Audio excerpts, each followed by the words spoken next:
السلام علیکم ناظرین، میرا نام محمد علی ہے اور میں پاکسٹر پروگرام دنیا میرے آگے لے کے آپ کے پاس حاضر ہوں۔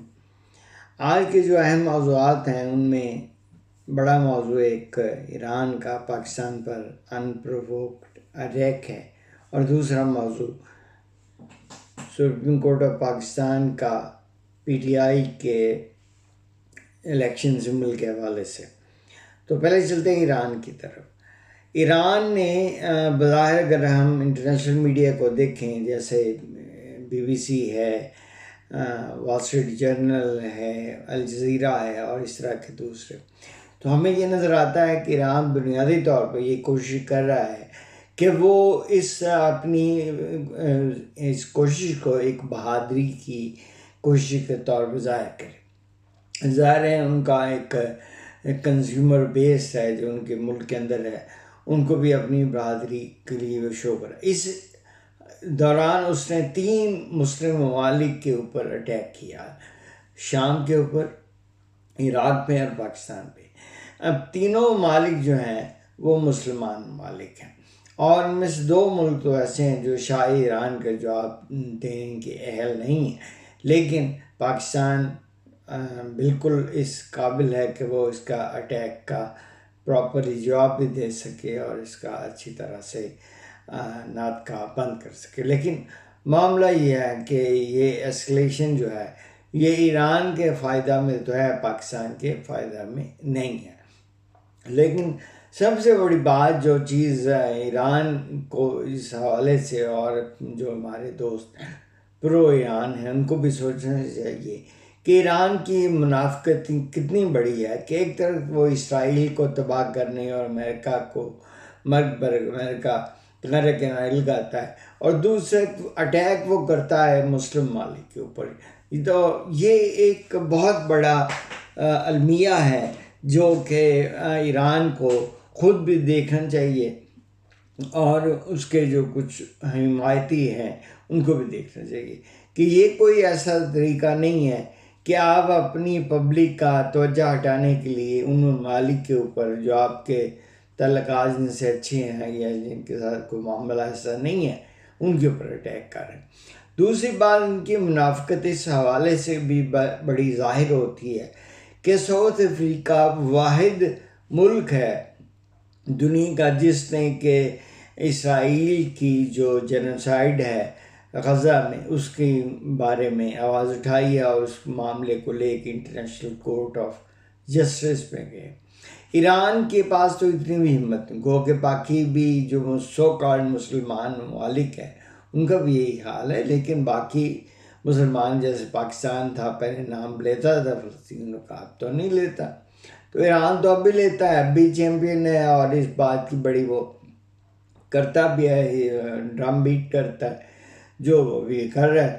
تو اس معاملے کے اندر اس کو یہ دیکھنا چاہیے کہ بھئی آپ نے آن گراؤنڈ کیا کیا ہے۔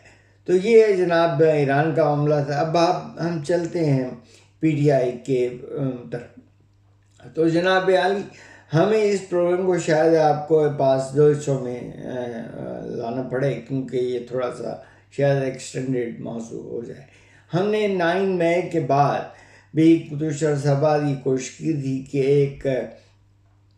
ایک بڑا آنیسٹ قسم کا سینیریو آپ کے سامنے رکھا جائے، اور آپ کے سامنے اپنی مختلف جو اینگلز ہیں ان کو کر کے انالائز کیا جائے، اور دیکھا جائے کہ کہاں کہاں مسائل ہیں اور کہاں کہاں یہ مسئلہ آیا، اس کی بنیاد کیا ہے۔ تو ابھی بھی ہم یہ کوشش کرنے اس طرف جا رہے ہیں کہ شاید ہم کامیاب ہوں یا نہ ہوں، یہ تو آپ کے اوپر ہے، لیکن بہرحال ہم اپنی طرف سے کوشش کریں گے کہ آپ اپنے سامنے ایک سینیریو رکھیں جو مختلف سینیریو ہیں، اور پھر اس کے بعد جو چھوٹا سا انالیسز ہے وہ بھی ہم رکھیں، لیکن آپ کے اوپر ہے کہ آپ اس کو کیسے دیکھتے ہیں۔ تو جناب پہلے بات یہ ہے کہ 9 مئی کے بعد اس میں کوئی شک نہیں کہ پی ٹی آئی کے حالات ذرا مختلف ہیں، اور خاص کر ان کے جو سمپتھائزر تھے سپریم کورٹ میں ان کے جانے کے بعد، اور ان کے حالات تھوڑے سے مشکل ہوتے تھے۔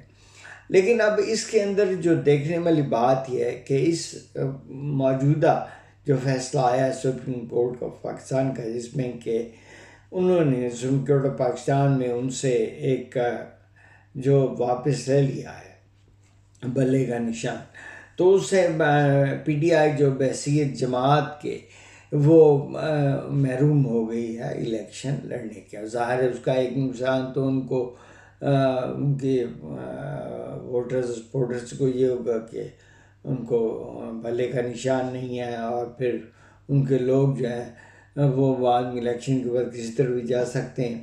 اور پھر اس کے بعد پی ٹی آئی واحد جماعت ہے جس نے پاور کے ہوتے ہوئے اس کے لوگ جو تھے وہ بک گئے تھے اور وہ چلے گئے تھے. عمران خان صاحب کو انکوائری کروانی پڑی اور پھر یہ سارا کچھ ہوا.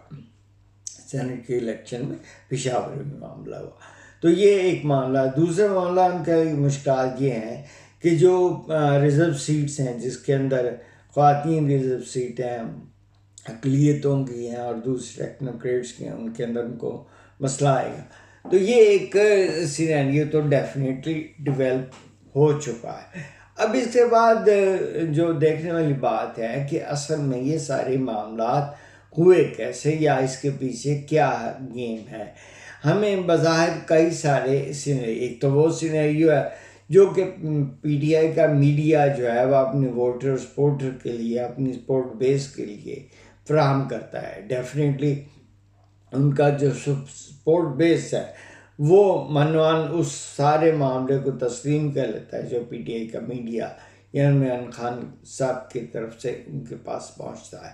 تو وہ اس کے اوپر اس کو انالائز نہیں کرتے اور اس کو جو ہے کریٹیکل انالیسس جو ہے اس کے بارے میں بالکل نہیں کرتے، جو کہ میرا خیال ہے کہ اچھی چیز نہیں ہے، ان کو کرنا چاہیے. ڈن.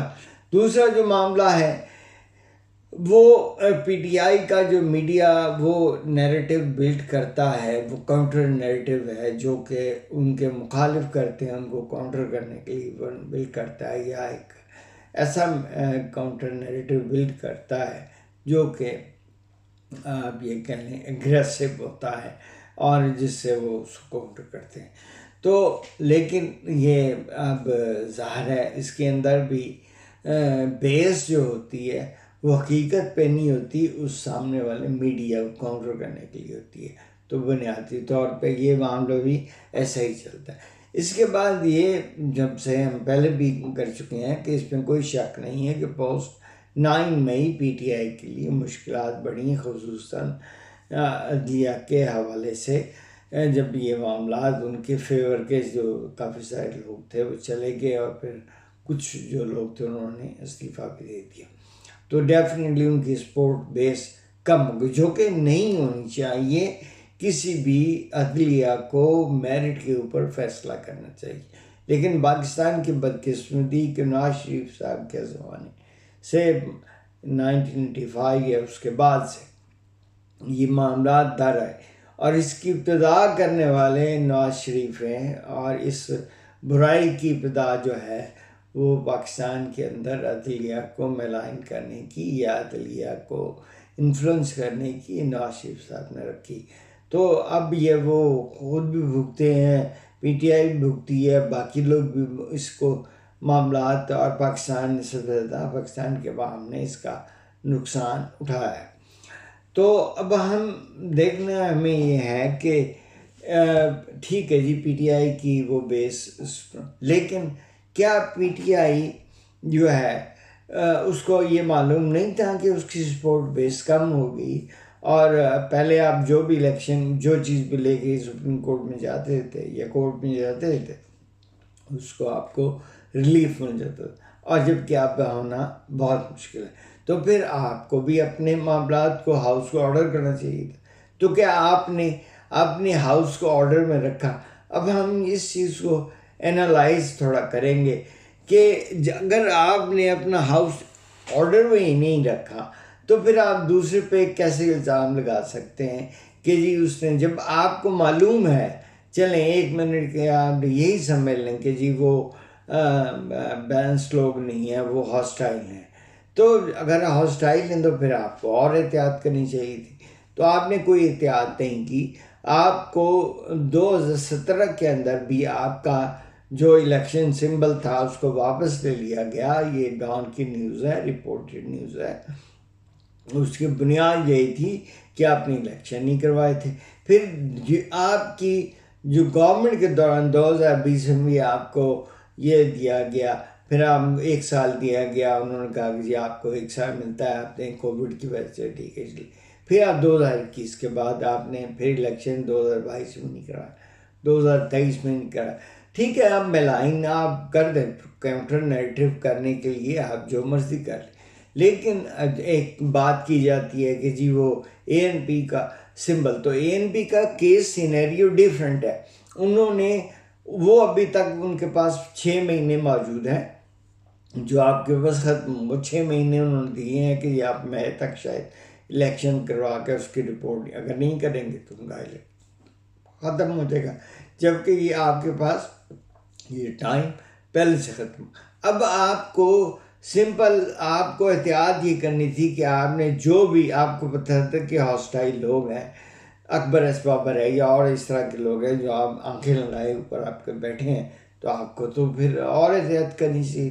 آپ نے کیا کیا, آپ نے جو بھی کیا وہ ایک جس نے بھی وہ ساری پروسیڈنگز دیکھی ہیں لائیو.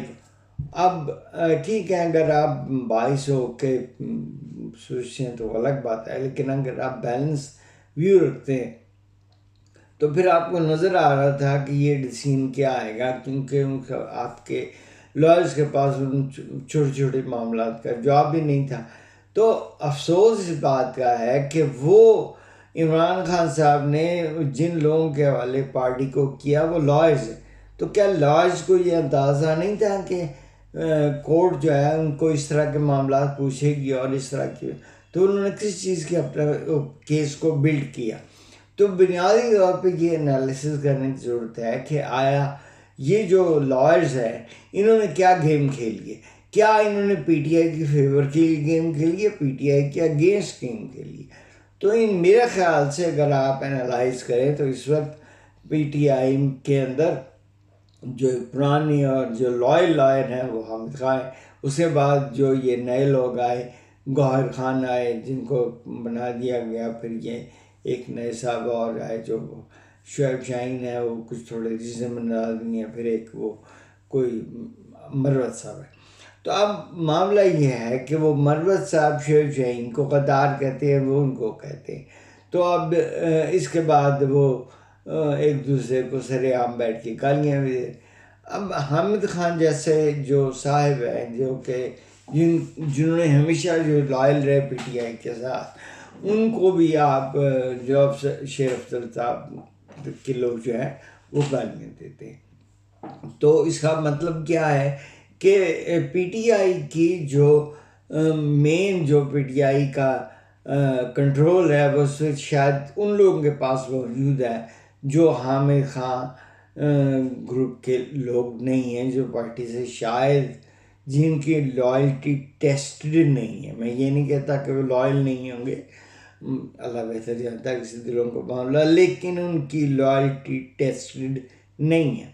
تو اس ٹیسٹڈ لائلٹی کے والے لوگوں کو آپ نے ایک سائڈ پہ کر دیا اور ان لوگوں کو آگے لے آئے جو کل پارٹی کے اندر آئے تھے, اور اسی بات نے پارٹی کو ویلیو بھی مروایا, پارٹی کو نقصان پہنچایا. الیکٹیبلز اور ان لوگوں کے ذریعے جو کہ پارٹی کے اوپر تھوڑا سا مشکل وقت آنے پر بھاگ گئے. اب سارے دیکھیں الیکٹیبلز اب فواد چودھری اور یا اس طرح کے لوگ, صرف وہ لوگ پاکستان پارٹی کے ساتھ کھڑے ہیں جن کے پاس آپشن کوئی نہیں ہے. شاہ محمد قریشی ہو گئے یا پرویزہ, ان کے پاس موجودہ وقت میں آپشن نہیں ہے. یہ کوئی لائل نہیں ہے PTI کے ساتھ یا عمران خان کے ساتھ. اب امپورٹنٹ چیز یہ ہے کہ پاکستان کے جو میرے خیال سے جو معاملہ خراب ہوا ہے وہ یہ ہے کہ اسٹیبلشمنٹ نے بڑے آرام کے ساتھ, جیسے پہلے الیکٹیبلز آپ کے اندر شامل کیے تھے, اب انہوں نے لائرز کر دیے. اور میں نام تو نہیں لینا چاہتا, لیکن آپ دیکھ لیں ان کے معاملے, یہ کافی سارے لائر جو انٹر ہو گئے ہیں, یہ سارے پرو اسٹیبلشمنٹ ہوں گے, اور کوئی وقت آئے گا کہ شاید آپ کو یہ سمجھ آئے. اب آپ یہ دیکھیں کہ انہوں نے کیسے کیس کو بلڈ کیا. جب ان کو معلوم تھا کہ آپ کو ایک فیوریبل جوڈیشری نہیں ہے تو پھر آپ کو اپنے کیسز کو الیکشن کو پراپرلی مینج کرنا تھا، ہر چیز کو پراپرلی کرنا تھا. تو کیا وجہ ہے کہ آپ کی جو الیکشن اس کی ہوئی ہیئرنگ ہوئی اس کے اندر جا کے حمد خان صاحب نے نہیں آرگومنٹس تھی، اس کو معلوم تھا کہ یہ معاملہ خراب ہوگا، علی ظفر صاحب کو دینا پڑا اس لیے کہ وہ سرنڈر بھی یا کچھ مجبوری ہوئی ہوگی، تو باقی لوگ تو اس قابل بھی نہیں تھے. اب یہ دیکھیں کہ میرے خیال سے انہوں نے جان بوجھ کے پی ٹی آئی کے غلط الیکشن کروائے، سارا یہ شام الیکشن کروا کے یہ پی ٹی آئی کے چند ایسے لوگ پی ٹی آئی کی صفوں میں شامل ہو چکے ہیں جن کو یا تو اسٹیبلشمنٹ کیا ہے اور انہوں نے اس کو مینج کیا ہے کہ کسی طرح پی ٹی آئی کو بلے کے نشان سے اور الیکشن سے باہر رکھا جا سکے. یہ بات پچھلے 4-5-6 ماہ سے چل رہی تھی کہ الیکشن میں پی ٹی آئی کا نشان اور بلے کا نشان نہیں ہوگا، تو وہ اب ہو گیا. اور اس کو کروانے والے کون ہیں؟ یہ چیز آپ ٹھیک ہے ملائن آپ کر لیں، گالیاں دے لیں جس کو مرضی، لیکن انالیسس تو کریں نقصان کس کا ہے. نقصان پی ٹی آئی کا یا پی ٹی آئی کے سپورٹرز کا ہے. تو پی ٹی آئی کے سپورٹرز کو یہ دیکھنا چاہیے یا پی ٹی آئی کو یہ دیکھنا چاہیے کہ بھئی ٹھیک ہے آپ کے فیوریبل تو نہیں تھی، لیکن فیوریبل عدالت نہیں تھی تو آپ کے لائرز نے کیا کیا؟ تو لائرز نے غلط الیکشن کنڈکٹ کروایا، سارا کچھ گیم کی. تو میرے خیال سے جو اس کا بہت بڑا جو رول ہے پی ٹی آئی کو اس مقام تک پہنچانے کا، وہ پی ٹی آئی کے 2-3 لائرز ہیں جو کہ شاید ٹاپ پوزیشن پہ آئے. تو میں اس کے ساتھ اجازت لیتا ہوں. اپنی رائے سے ضرور اظہار کیجیے، بتائیے گا کہ ہمارے انالیسس کے حوالے سے آپ کی کیا رائے ہے. اس کے ساتھ اجازت دیجیے. اللہ حافظ.